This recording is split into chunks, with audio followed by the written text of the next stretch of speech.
ती म्हणजे तत्कालीन मुख्यमंत्री एकनाथ शिंदे यांनी सुरू केलेल्या सुंदर मुंबई या प्रकल्पाचा महापालिकेने अखेर गाशा गुंडाळलाय। कामाचा दर्जा टिकवता आला नाही, त्यामुळे खर्च केलेले तब्बल 760 कोटी रुपये हे पाण्यामध्ये गेलेत।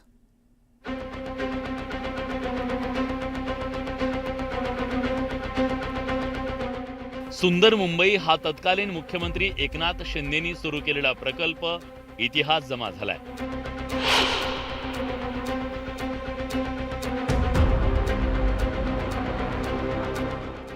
या प्रकल्पाअंतर्गत उड्डाणपुलाच्या खाली सुशोभीकरण करण्यात आलं।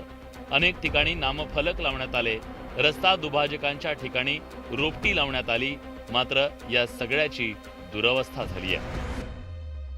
मुख्यमंत्री असताना एकनाथ शिंदे यांनी सुंदर मुंबई या प्रकल्पाला सुरुवात केली। तब्बल 760 कोटी रुपये खर्च करून मुंबईतील अनेक फ्लायओव्हर खालती सुशोभीकरण करण्यात आलं, विशेष अशी रोषणाई करण्यात आली आणि आता पालिकेच्या अहवालानंतर दुसऱ्या टप्प्यामध्ये तब्बल 1700 कोटी रुपये खर्च करून हा प्रकल्प राबवला जाणार होता। परंतु पालिकेच्या एका अहवालामुळे या प्रकल्पाला गुंडाळण्याची वेळ आलेली आहे। या प्रकल्पावरील चौफेर टीका आणि दुरवस्थेमुळे तो बंद करण्यात आला। मात्र पालिकेतला कुठलाही वरिष्ठ अधिकारी यावर प्रतिक्रिया द्यायला तयार नाहीये। सुशोभीकरणाच्या नावाखाली अनेक कामं हाती घेण्यात आली। या कामांपैकी केलेली किती कामं टिकली याबद्दल सार्वजनिक तपशील द्यायला पालिका स्तरावर कोणीही तयार नाहीये। प्रत्यक्षात किती खर्च केला हेही सांगायला कोणी तयार नाहीये। तर मुंबईला ओरबाडून सगळं काढून घेतल्याचा आरोप किशोरी पेडणेकरांनी केलाय। याच्यासाठीच खरे पालक लागतात।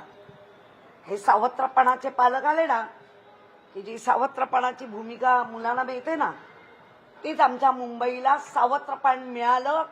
मुंबईला ओरबडलं, मुंबईला थोबडलं, मुंबईच्या पोटातलं सगळं काढून नेलं। सुंदर मुंबई प्रकल्पावरून राजकारण सुरू झालंय। या प्रकल्पात कोणती कामं होणार होती यावर एक नजर टाकूया।